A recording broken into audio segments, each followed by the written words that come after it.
สบายดีเนาะมื้อนี้บ่าวหลาพาส้มสิมา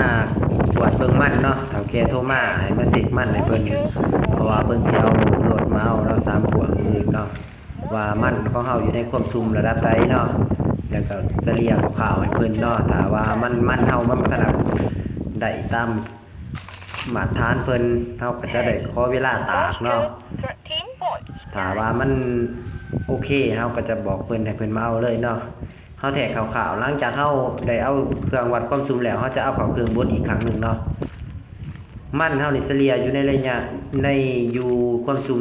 14-56เนาะแต่ว่าสิเอาไปเข้าเครื่องบดอีกเทื่อนึงว่ามันสิได้เท่าใดเนาะถ้าว่าบ่เกิน16แม่น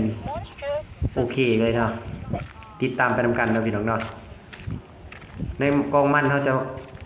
แท่งประมาณอยู่10จุดเนาะเพราะว่ากล้องมันได้มากกล้องเลยเนาะตะกี้มันเป็นกล้องใหญ่ๆบัดนี้เฮาได้มากซะเพื่อจะส่งออกเนาะ Moisture 14.5.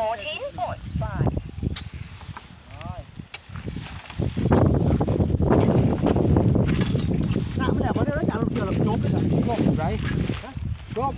เห็นดาลุงคือเห็นดาดีกว่า